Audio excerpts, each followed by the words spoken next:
ओम शांति। 7 फरवरी 2025 के ईश्वरीय महावाक्य। मुरली का सार। मीठे बच्चे, तुम्हें चलते फिरते याद में रहने का अभ्यास करना है। ज्ञान और योग, यही मुख्य दो चीजें हैं। योग माना याद। प्रश्न: अक्लमंद होशियार बच्चे कौन से बोल मुख से नहीं बोलेंगे? उत्तर: हमें योग सिखलाओ, यह बोल अक्लमंद बच्चे नहीं बोलेंगे। बाप को याद करना सीखना होता है क्या? यह पाठशाला है पढ़ने पढ़ाने के लिए, ऐसे नहीं याद करने के लिए कोई खास बैठना है। तुम्हें कर्म करते बाप को याद करने का अभ्यास करना है। ओम शांति। अब रूहानी बाप बैठ रूहानी बच्चों को समझाते हैं। बच्चे जानते हैं रूहानी बाप इस रथ द्वारा हमको समझा रहे हैं।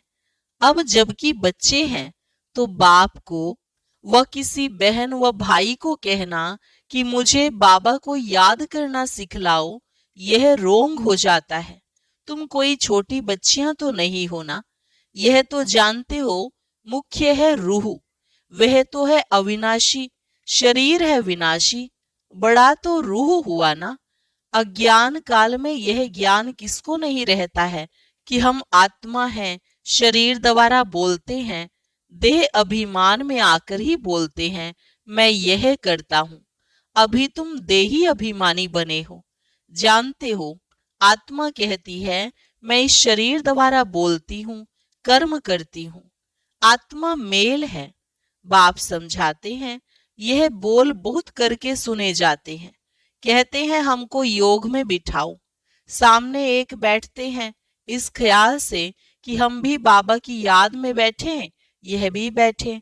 अब पाठशाला कोई इसके लिए नहीं है, पाठशाला तो पढ़ाई के लिए है। बाकी ऐसे नहीं यहाँ बैठकर सिर्फ तुम्हें याद करना है। बाप ने तो समझाया है चलते फिरते उठते बैठते बाप को याद करो। इसके लिए खास बैठने की भी दरकार नहीं। जैसे कोई कहते हैं राम राम कहो, क्या बिगर राम राम कहे याद नहीं कर सकते हैं? याद तो चलते फिरते कर सकते हैं। तुमको तो कर्म करते बाप को याद करना है। आशिक माशूक कोई खास बैठकर एक दो को याद नहीं करते हैं। काम काज धंधा आदि सब करना है। सब कुछ करते अपने माशूक को याद करते रहो। ऐसे नहीं कि उनको याद करने के लिए खास कहाँ जाकर बैठना है। तुम बच्चे गीत व कविताएं आदि सुनाते हो तो बाबा कह देते हैं यह भक्ति मार्ग के हैं। कहते भी हैं शांति देवा, सो तो परमात्मा को ही याद करते हैं, ना कि श्री कृष्ण को। ड्रामा अनुसार आत्मा अशांत हो पड़ी है तो बाप को पुकारती है, क्योंकि शांति सुख ज्ञान का सागर वह है। ज्ञान और योग मुख्य दो चीजें हैं। योग माना याद। उन्हों का हठ योग बिल्कुल ही अलग है। तुम्हारा है राजयोग। बाप को सिर्फ याद करना है। बाप द्वारा तुम बाप को जानने से सृष्टि के आदि मध्य अंत को जान गए हो। तुमको सबसे बड़ी खुशी तो यह है कि हमको भगवान पढ़ाते हैं। भगवान का भी पहले पहले पूरा परिचय होना चाहिए। ऐसा तो कभी नहीं जाना कि जैसे आत्मा स्टार है वैसे भगवान भी स्टार है, वह भी आत्मा है। परंतु उनको परम आत्मा सुप्रीम सोल कहा जाता है। वह कभी पुनर्जन्म तो लेते नहीं हैं। ऐसे नहीं कि वह जन्म मरण में आते हैं, नहीं, पुनर्जन्म नहीं लेते हैं। खुद आकर समझाते हैं कि मैं कैसे आता हूं। त्रिमूर्ति का गायन भी भारत में है। त्रिमूर्ति ब्रह्मा विष्णु शंकर का चित्र भी दिखाते हैं। शिव परमात्मा ही नमः कहते हैं ना। उस ऊंच ते ऊंच बाप को भूल गए हैं, सिर्फ त्रिमूर्ति का चित्र दे दिया है। ऊपर में शिव तो जरूर होना चाहिए। जैसे यह समझें कि इनका रचयिता शिव है, रचना से कभी वर्षा नहीं मिल सकता है। तुम जानते हो ब्रह्मा से कुछ भी वर्षा नहीं मिलता। विष्णु को तो हीरे ज्वाहरों का ताज है ना। शिव बाबा द्वारा फिर पैनी से पाउंड बने हैं। शिव का चित्र ना होने से सारा खंडन हो जाता है। ऊंचते ऊंचे परमपिता परमात्मा, उनकी यह रचना है। अभी तुम बच्चों को बाप से स्वर्ग का वर्षा मिलता है 21 जन्मों के लिए। भले वहां फिर भी समझते हैं लौकिक बाप से वर्षा मिला है। वहां यह पता नहीं कि यह बेहद के बाप से पाई हुई प्रारब्ध है। यह तुमको अभी पता है। अभी की कमाई वहां 21 जन्म चलती है। वहां यह मालूम नहीं रहता है। इस ज्ञान का बिल्कुल पता नहीं रहता है। यह ज्ञान न देवताओं में है न शूद्रों में रहता है। यह ज्ञान है ही तुम ब्राह्मणों में। यह है रूहानी ज्ञान। स्पिरिचुअल का अर्थ भी नहीं जानते हैं। डॉक्टर ऑफ फिलोसफी कहते हैं डॉक्टर ऑफ स्पिरिचुअल नॉलेज एक ही बाप है। बाप को सर्जन भी कहा जाता है ना। साधु सन्यासी आदि कोई सर्जन थोड़े ही हैं। वेद शास्त्र आदि पढ़ने वालों को डॉक्टर थोड़े ही कहेंगे। भले टाइटल भी दे देते हैं, परंतु वास्तव में रूहानी सर्जन है एक बाप, जो रूह को इंजेक्शन लगाते हैं। वह है भक्ति। उनको कहना चाहिए डॉक्टर ऑफ भक्ति, अथवा शास्त्रों का ज्ञान देते हैं। उनसे फायदा कुछ भी नहीं होता, नीचे गिरते ही जाते हैं, तो उनको डॉक्टर कैसे कहेंगे। डॉक्टर तो फायदा पहुंचाते हैं ना। यह बाप तो है अविनाशी ज्ञान सर्जन। योग बल से तुम एवर हेल्दी बनते हो।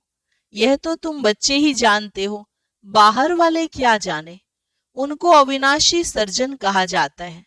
आत्माओं में जो विकारों की खाद पड़ी है उसे निकालना, पतित को पावन बनाकर सदगति देना, यह बाप में शक्ति है। ऑल माइटी पतित पावन एक फादर है। ऑल माइटी कोई मनुष्य को नहीं कह सकते हैं। तो बाप कौन सी शक्ति दिखाते हैं। सर्व को अपनी शक्ति से सदगति दे देते हैं। उनको कहेंगे doctor of spiritual knowledge, doctor of philosophy. यह तो ढेर के ढेर मनुष्य हैं, स्पिरिचुअल डॉक्टर एक है। तो अब बाप कहते हैं अपने को आत्मा समझ, मुझ बाप को याद करो और पवित्र बनो। मैं आया ही हूं पवित्र दुनिया स्थापन करने। फिर तुम पतित क्यों बनते हो। पावन बनो, पतित मत बनो। सभी आत्माओं को बाप का डायरेक्शन है। गृहस्थ व्यवहार में रहते कमल फूल समान पवित्र रहो, बाल ब्रह्मचारी बनो, तो फिर पवित्र दुनिया के मालिक बन जाएंगे। इतने जन्म जो पाप किए हैं, अब मुझे याद करने से पाप भस्म हो जाएंगे। मूल वतन में पवित्र आत्माएं ही रहती हैं। पतित कोई जा नहीं सकते हैं। बुद्धि में यह तो याद रखना ही है। बाबा हमको पढ़ाते हैं। स्टूडेंट ऐसे कहेंगे क्या कि हमको टीचर की याद सिखलाओ। याद सिखलाने की क्या दरकार है। यहाँ संधली पर कोई ना बैठे तो भी हर्जा नहीं है। अपने बाप को याद करना है। तुम सारा दिन धंधे धोरी आदि में रहते हो तो भूल जाते हो, इसलिए यहाँ बिठाया जाता है। यह 10-15 मिनट भी याद करें। तुम बच्चों को तो काम काज करते याद में रहने की आदत डालनी है। आधा कल्प बाद माशूक मिलता है। अब कहते हैं मुझे याद करो, तो तुम्हारी आत्मा से खाद निकल जाएगी और तुम विश्व के मालिक बन जाएंगे। तो क्यों नहीं याद करना चाहिए। स्त्री को जब हथियाला बांधते हैं तो उनको कहते हैं पति तुम्हारा गुरु ईश्वर सब कुछ है, परंतु वह तो फिर भी मित्र संबंधी गुरु आदि बहुतों को याद करती है। वह तो देहधारी की याद हो गई। यह तो पतियों का पति है, उनको याद करना है। कोई कहते हैं हमको निष्ठा में बिठाओ, परंतु इससे क्या होगा। 10 मिनट यहाँ बैठते हैं तो भी ऐसे मत समझो कि कोई एक रस हो बैठते हैं। भक्ति मार्ग में किसकी पूजा करने बैठते हैं तो बुद्धि बहुत भटकती रहती है। नौधा भक्ति करने वालों को यही तात लगी रहती है कि हमको साक्षात्कार हो। वह आश लगाकर बैठे रहते हैं। एक की लगन में लवलीन हो जाते हैं तब साक्षात्कार होता है। उनको कहा जाता है नौधा भक्ति। वह भक्ति ऐसी है जैसे आशिक माशूक, खाते पीते बुद्धि में याद रहती है। उनमें विकार की बात नहीं होती, शरीर पर प्यार हो जाता है। एक दो को देखने बिगर रह नहीं सकते। अब तुम बच्चों को बाप ने समझाया है, मुझे याद करने से तुम्हारे विकर्म विनाश होंगे।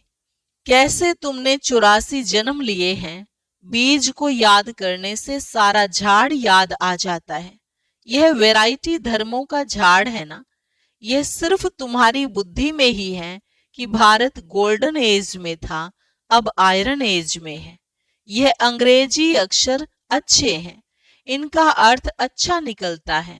आत्मा सच्चा सोना होती है, फिर उनमें खाद पड़ती है। अभी बिल्कुल झूठी हो गई है। इनको कहा जाता है आयरन एसिड। आत्माएं आयरन एसिड होने से जेवर भी ऐसा हो गया है। अभी बाप कहते हैं मैं पतित पावन हूं, मामे कम याद करो। तुम मुझे बुलाते हो कि हे पतित पावन आओ। मैं कल्प कल्प आकर तुमको यह युक्ति बतलाता हूं।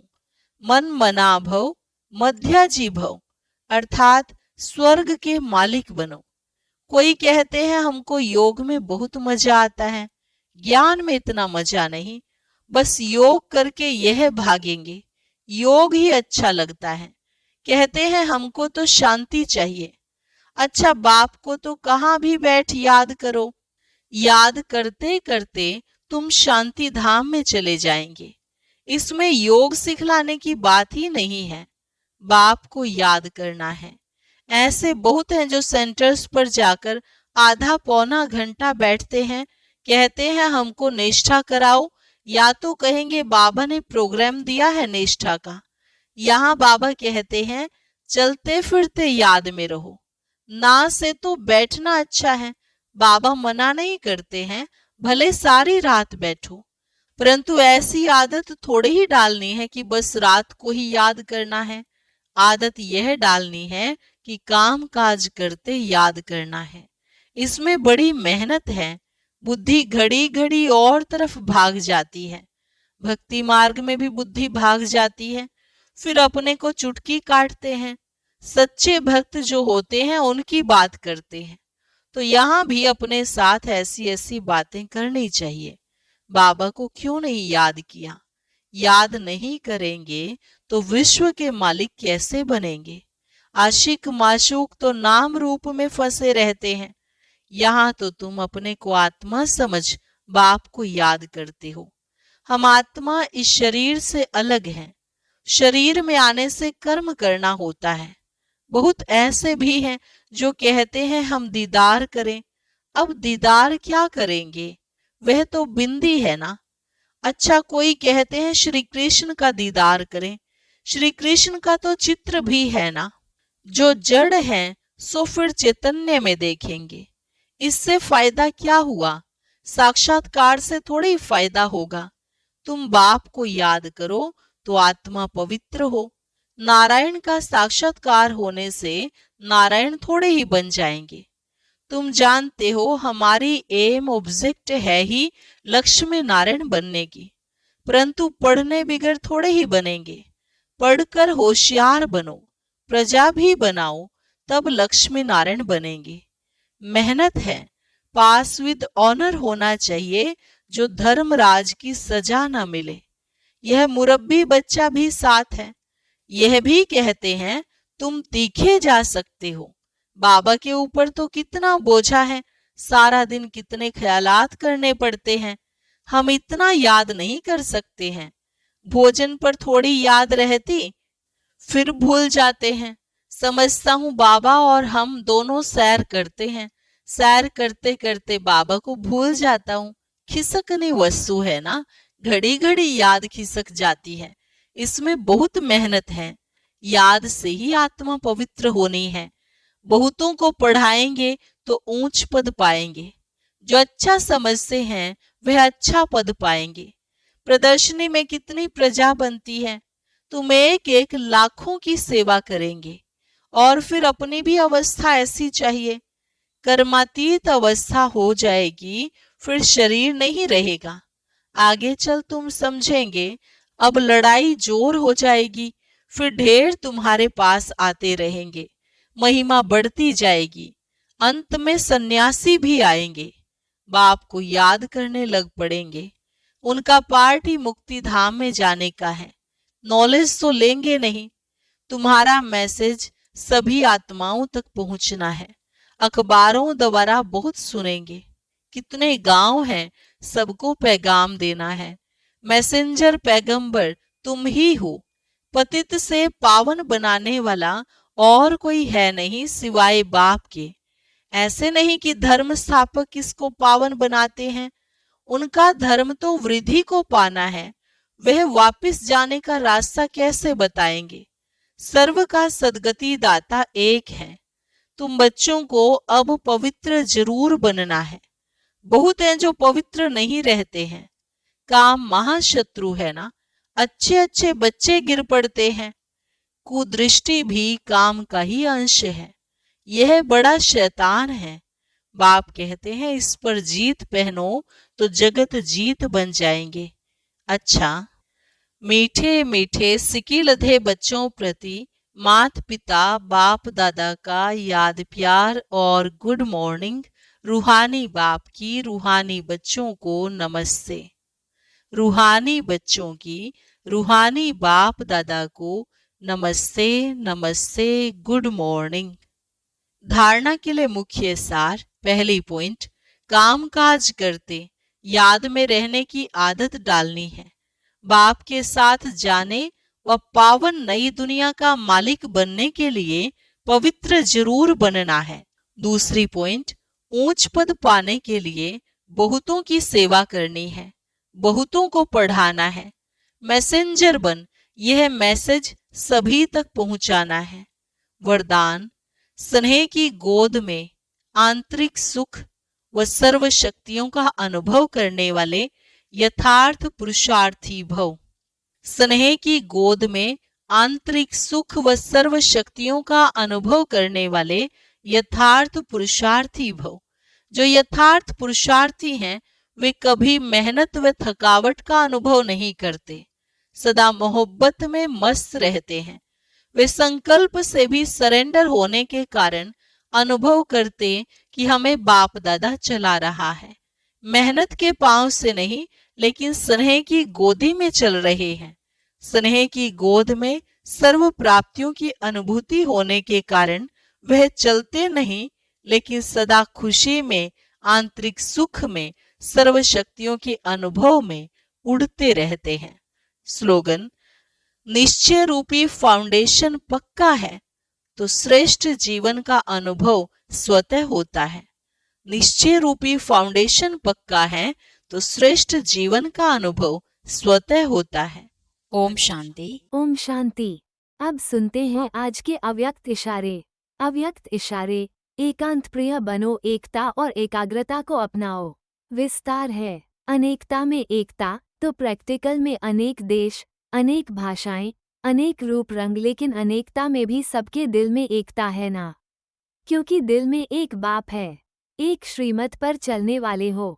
अनेक भाषाओं में होते हुए भी मन का गीत, मन की भाषा एक है। ओम शांति।